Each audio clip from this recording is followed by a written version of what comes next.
Election workers work to service one of the most sacred rights of American citizenship, the right to vote. Across our country, thousands of people take time out of their lives, not only on Election Day, but for weeks leading up to it, to assure that our election process runs smoothly. Election workers are the face and sometimes the only interaction between the voters and the voting process. Here at the EAC, we have taken it upon ourselves to get a picture of what makes an election worker in every state and territory. Whether they are veterans of elections or students bringing a fresh face, we at the EAC want to assure election officials and voters are given every tool that they need. Therefore, we're compiling an updated National Election Worker Training Manual for election officials. Our webisode goes a step further. We want to know how you recruit, train, and retrain election workers to keep them coming back to serve year after year. The more tips and information we have to prepare, the better we can all be at assuring elections run smoothly. And we have the best election workers possible. I'm going to have each of my colleagues for the webisode today discuss who they are, what they do, and a brief introduction of their job titles. Hello, my name is Grace Wackler-Rowitz, and I'm the Assistant City Clerk, Director of Elections and Voter Services for the City of Minneapolis in Minnesota. I run both the elections for local, county, state, and federal elections, all facets of administering elections. My name is Audra Lewicki. I'm with the Chicago Board of Election Commissioners. And my title at the board is the manager of the Community Services Division. So it's pretty self-explanatory. That division is the outward-facing division of the board. So part of that is a lot of voter outreach, community outreach, and a huge part of our division is poll worker, election worker, recruitment, training, and assignments. We have 14,000 that work with us on Election Day in Chicago, so it's a big task. But it's a good one. Mm-hmm. I'm Travis Potter. I'm an election programs analyst with Fairfax County, Virginia. Specifically, my job duties pertain to ensuring voting equipment and our voter lookup devices function accordingly. In addition to that, I'm also responsible for remaining on top of new innovations with technology, both in general and election specific. I'm also responsible for drafting our poll worker training manuals, our voting equipment procedure guides, as well as election-oriented scenario worksheets that we use in training, we also use in the field. And lastly, and this is probably the most important aspect of my job, it's actually listening to our election workers, taking it back, and basically reanalyzing our directives, our materials, because ultimately, if our officers can't follow what we put out there, we're not going to be effective. So that's a big part of my job every year after every election is actually coming back and looking at those aspects. Hi everyone, my name is Kristen Castro. I am the manager of professional recruitment at Teach for America. So a little bit of a different space in the education space. And I manage a national recruitment campaign, full cycle recruitment. So from identifying and sourcing to cultivation. And I also run our webinar or webisode strategy for Teach for America as well. And I also train our recruiters on best practices for cultivation. So I'm really excited to be here with you guys today. Hi, I'm Rochelle Abakazua. I am with Harris County Clerk's Office, Dan Stanhart's office in Houston, Texas. I am the Election Day Poll Coordinator. I manage the selection of polling locations and also the hiring of all of the judges and staff, as well as training and several other ballot preparation processes. Hi everyone, my name is Sonia Campos. I am a program analyst at the Federal Voting Assistance Program with the Department of Defense. And currently I am the training lead for all of our external workshops that we provide to our military and embassy and consulate voting assistance officers around the world. So I've put together all of the training and information that they need to assist active duty military and overseas citizens wanting to vote absentee when it comes to the Uniform and Overseas Citizens Absentee Voting Act, or UOCAVA, which I'm sure you're all familiar with. Prior to this position, I did work at the Election Assistance Commission for a year, And prior to that, I was also a training coordinator in my hometown of San Antonio, Texas, in Bexar County. So I did a lot of what Travis does in terms of training poll workers, creating materials, making sure that they were able to function and work on Election Day and early voting in my county.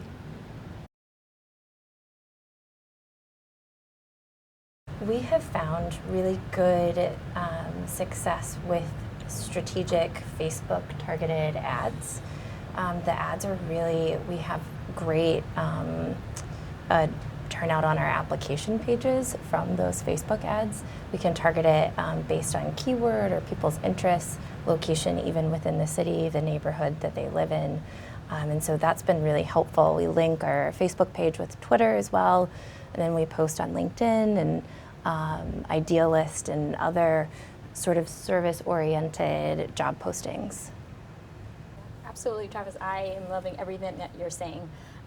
Just to take a couple of steps back away from the social media strategies, you said something about like key messages are important regardless of the social media channel that you're using. And I think like getting to what motivates people who have been volunteers in the past, I think is really important. Again, regardless of what social media channel you use, I think that's of utmost importance, even more so in terms of the way that you use a social media channel or how frequently you post, things like that. Just being really clear about what will motivate your election workers is really important. Another big strategy that we use at Teach for America is actually LinkedIn. It's one that a lot of people are just starting to use more frequently in the recruitment space and the HR space. We do very, very targeted outreach in addition to posting our job links on groups, but also we are reaching out, we're identifying really strong leaders in the case of Teach for America. We're using really targeted search terms. We're reaching out via in-mails. Some of you might find that you're getting more and more traction on LinkedIn with your profile. Using skills, interests, you can kind of gauge what people care about from what they put on their LinkedIn profile. So using all of that information to really be targeted, identifying not just people who could be potential volunteers, but people who are going to be influencers too, right? So people who are leading community divisions or people who are working with larger organizations that you can partner with. So there's a lot of different ways that LinkedIn can be part of your strategy. And we also engage all our different diverse populations. Everything is translated. Word of mouth is also very important. We engage those that are already working for us, and they're the best advocates because they know what it's like. In addition, election workers don't know what it's all about. So it's critical, as you said, as the education, that not only are you recruiting, you explain what they are doing. And you do it with whatever venues you are targeting, as whether it's a diverse population, age, tech savvy, whatever, but the engagement of all. And that fundamental patriotism, passion, community service, those are definitely the kill sets that you really want to focus on. We have a disability office within the county. We work with them to try to get in contact with correct groups if we're trying to reach out to voters who are disabled or to potentially election workers in that possibility. One of the questions you have a little bit further down here is, how do we accommodate election workers who happen to have some type of disability? And one of the things we try to do with our message is to let everybody know that we don't really care what you have, what's going on. We're going to find a spot for you because there's so many different functions in a polling place. We can utilize you accordingly if you're willing to serve. So that's one of the things we do try to push out there, whether it's through images, whether it's through specific wording. One of my big things is every time we put a message together, you have to review and you have to make sure that it actually hits exactly what you want to do. It's an effective strategy because you're only going to gain somebody's attention for so long. 10, 15-second span. If they have to read paragraphs, they're moving on to the next aspect. So that's one of the things we really try to do is harness in what we're trying to do, narrow it down to a specific core element, and then go from there.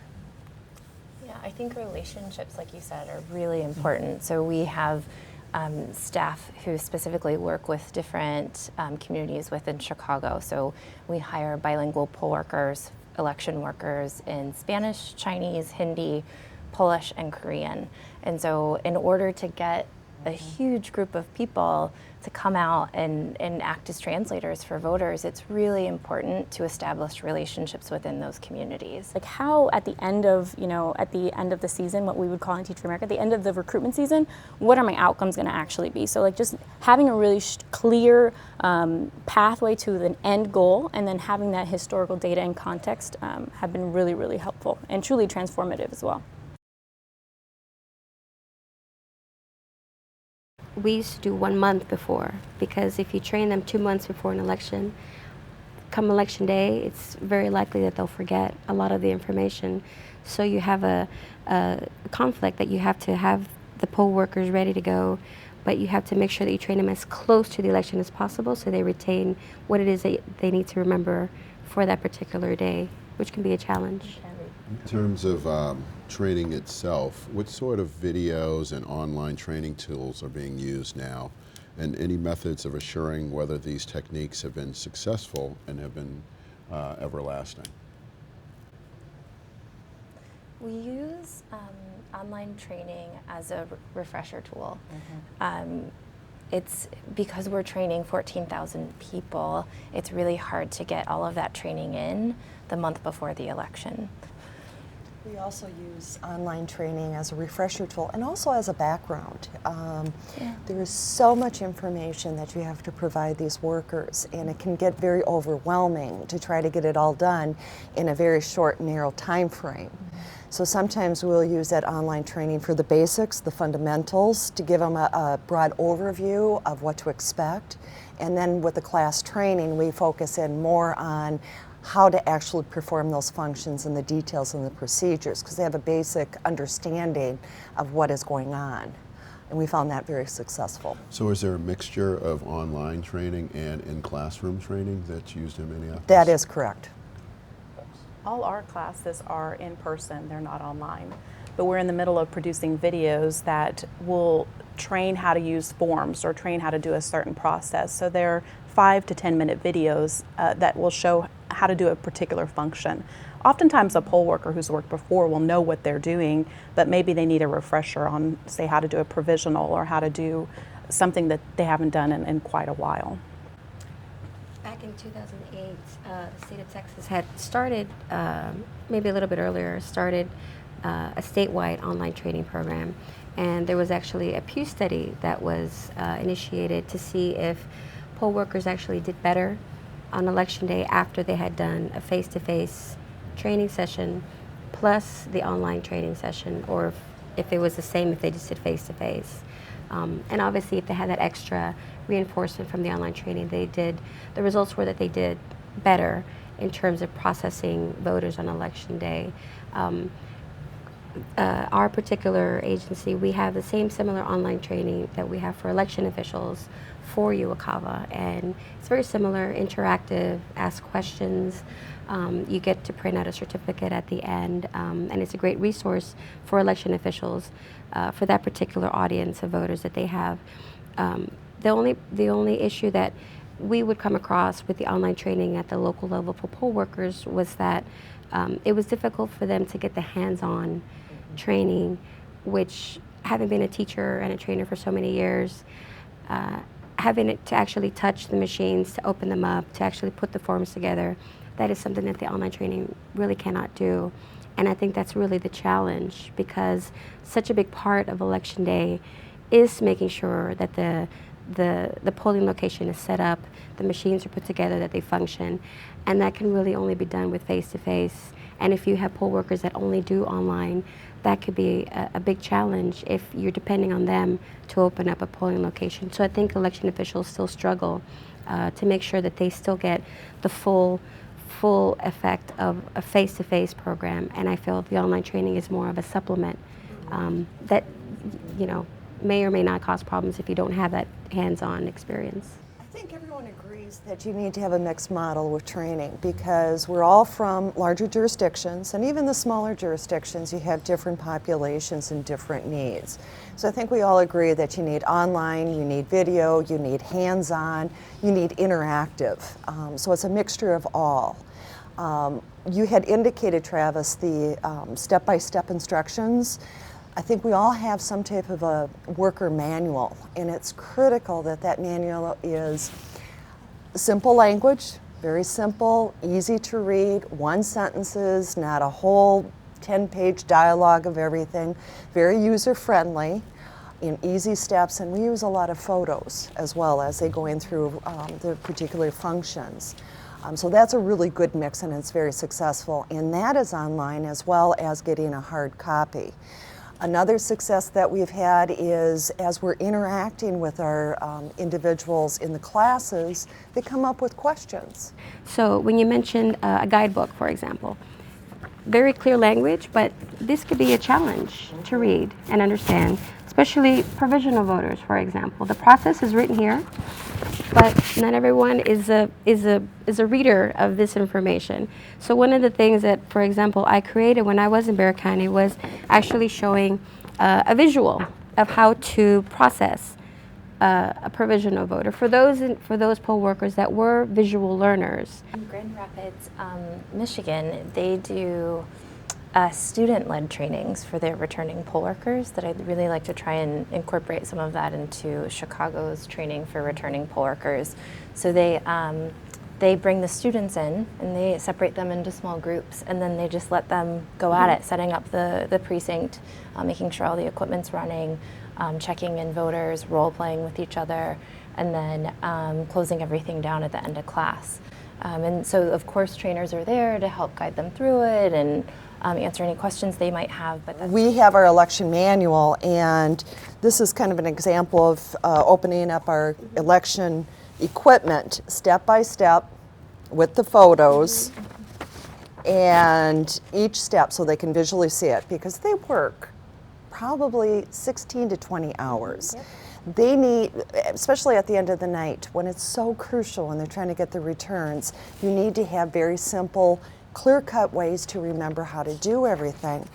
And one of the things I wanted to comment on is what we struggled in is we gave too many forms. We had the checklist, we had duty stations, we had our manuals, we had this, we had that. They had so many paperwork that they didn't know which form to use. So we're trying to incorporate it all into one manual. And so it's their cheat sheets, their references, everything all in one bound book, so to speak. So that on election day, they can follow it, they have it in advance so they can review it, and it's very simple, plain language. But that was our biggest challenge, was reduce the number of documents for them. We've done that, created a small manual that briefly outlines what should be done per equipment, or when you're canceling a booth, or the different things that you're doing.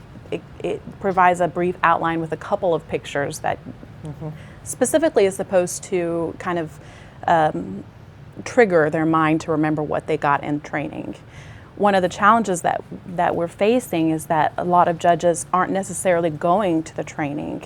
It's difficult to get them there, or they're last minute placements, and there's last minute trainings that have to occur.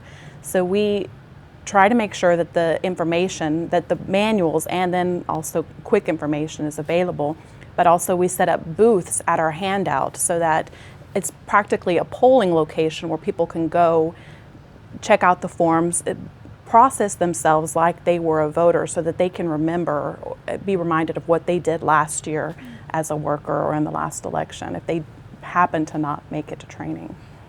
So I also just put my former teacher hat on. I taught 3rd and 4th grade.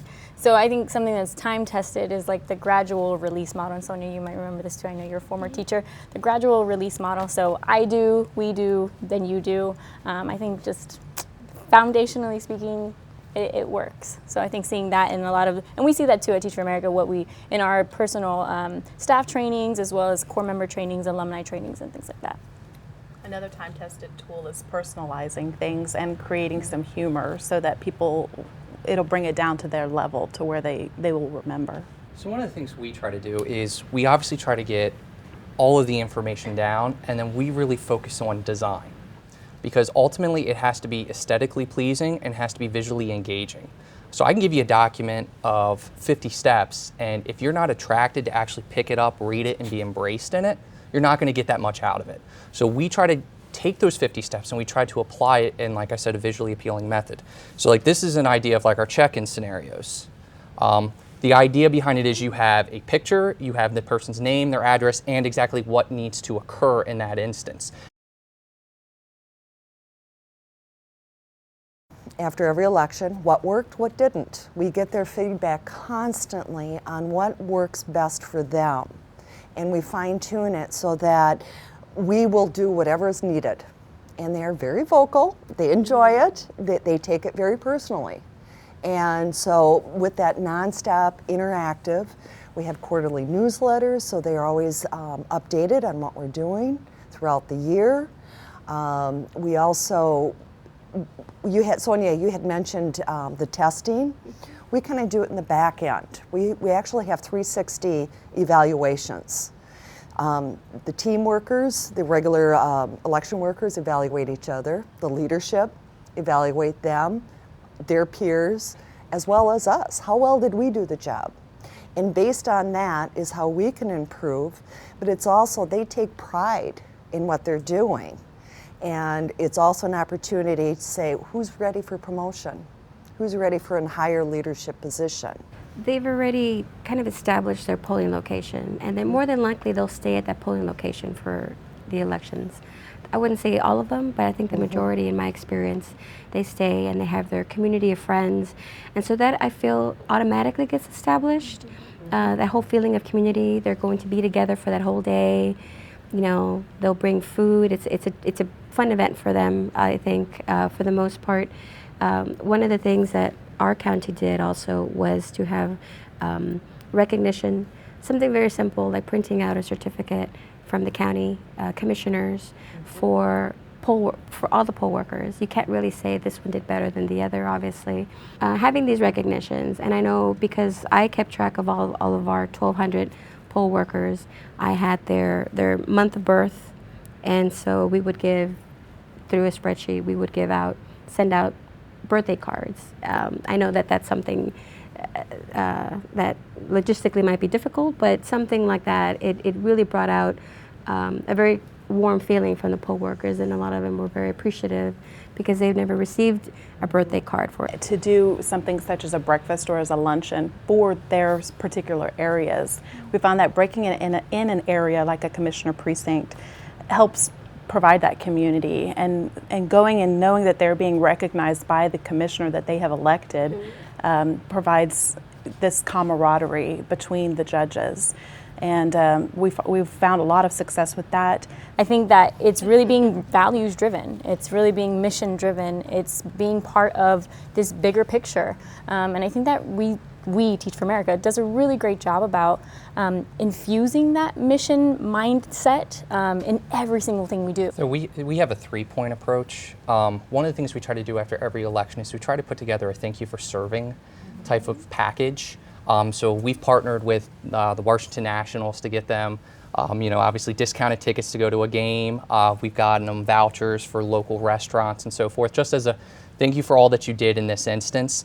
The other aspect we do is every July we hold a Community Service Award presentation with our County Board of Supervisors, where it's part of the board agenda where we have a special time allotted for election workers. And when they reach a threshold with the number of times that they've served, they get up, they get a pin, they get their picture taken with all the county supervisors. It gets blasted on the website, all the publication materials and so forth. And lastly, one of the things we're developing right now, so it's not currently in place, is we're going towards a management system for our poll workers that is completely online. We always send out a thank you letter, and we also put in the statistics.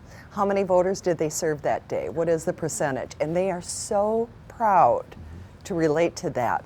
So that piece is really nice. And the other piece is more of what we do with our leadership, our head election workers, the supervisory positions. They also get additional training. And one of the things we focus on, as I mentioned, the 360 evaluation, I kind of say, you know what you want to expect from your job and how you want to be evaluated. You want to have a clear-cut expectation. We do an extensive review of every poll and of every worker after an election, and we'll find certain things that across the board everybody's not getting, and we'll realize that's not their their problem. That's an issue with training, and so we try to reinforce training in that particular area. Additionally, we'll find that there are some poll workers who will consistently do something wrong, and we found really the best way to approach them is using a similar technique, being positive with your correction, but to call and have a one-on-one discussion about, I noticed this was left out. Could we possibly talk or meet and discuss about how we can do this in the future? Because this is important for the process, and explain the importance of it, and then explain how to do it to that person. We strongly reinforce that voters are customers and that we should treat them with the best attitude that we possibly could.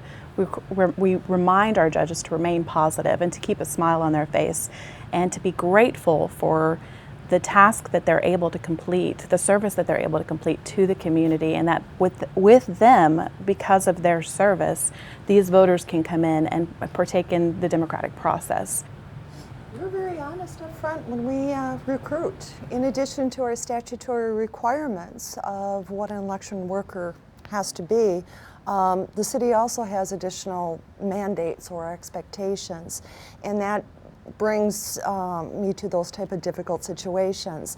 We tell them right up front that we have high standards. We want a strong understanding and commitment to nonpartisanship.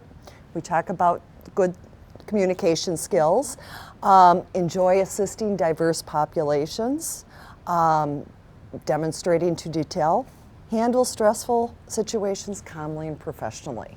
So we let them know up front that we're all human and we don't know how it's going to go. When I worked at Bexar County, recruitment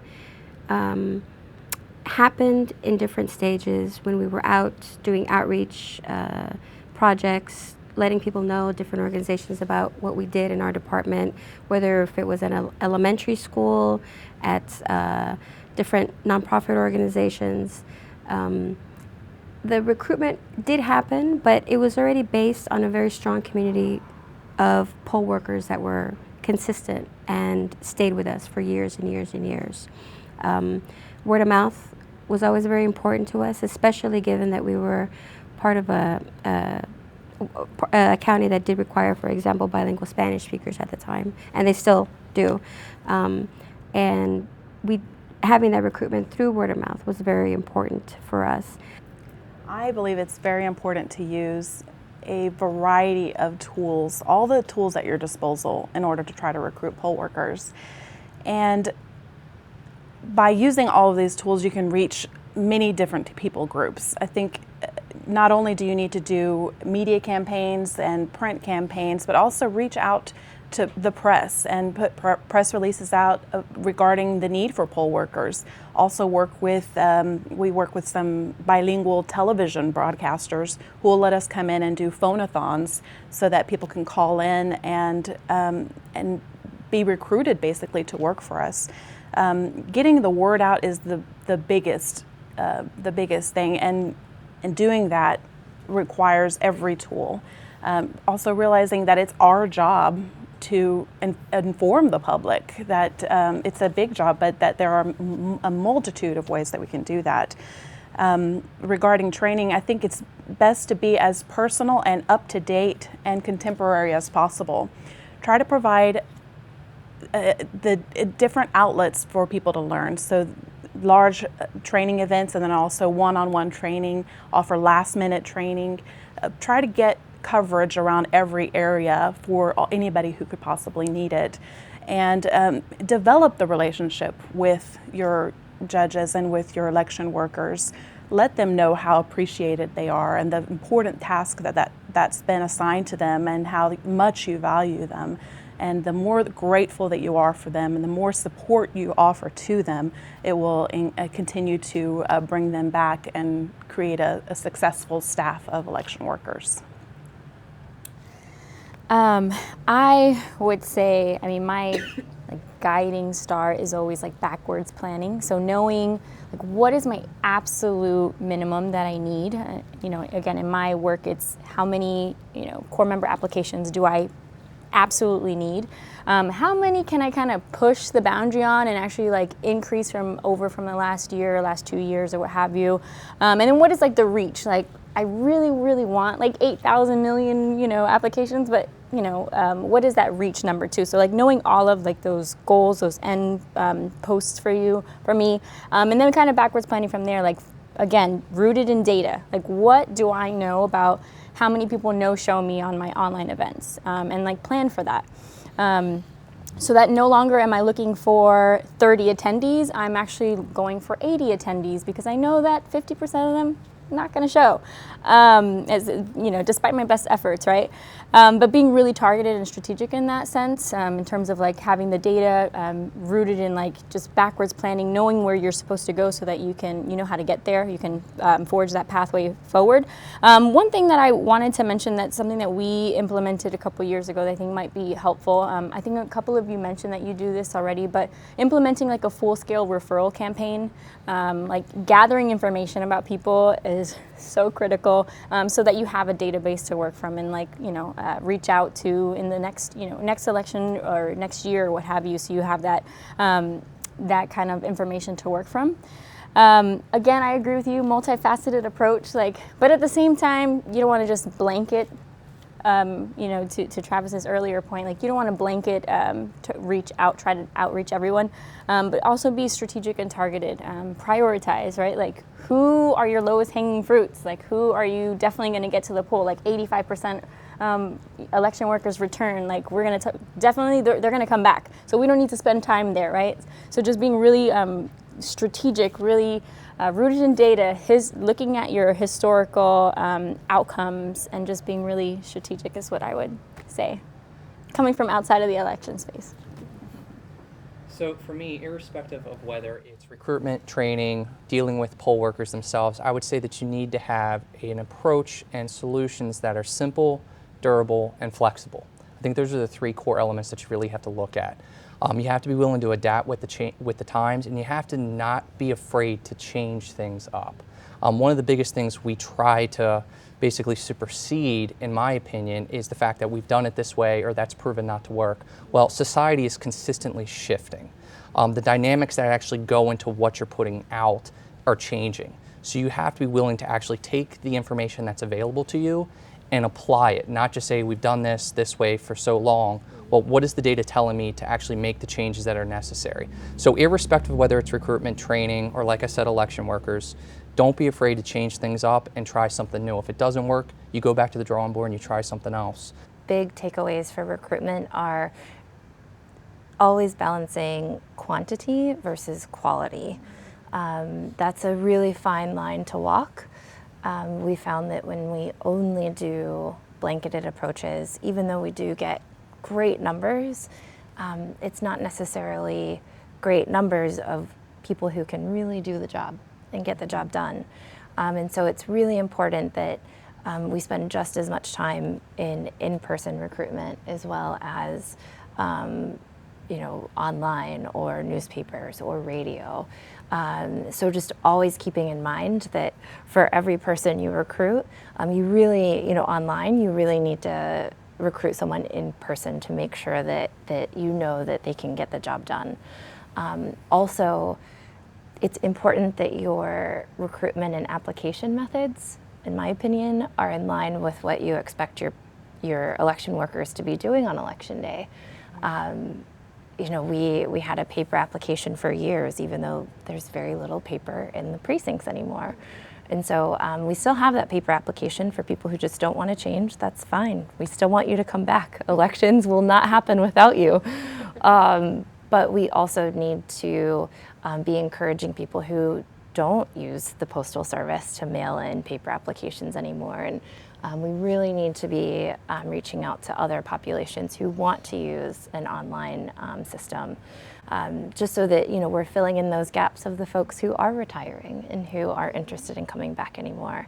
And so those are things that we're really trying to work towards for future elections. The simplest takeaway for me is to think of this mantra that I have for my election workers, and that is, my goal is that each polling location has election workers that reflect that community, that they are the community that serves the voters. And that's a challenge.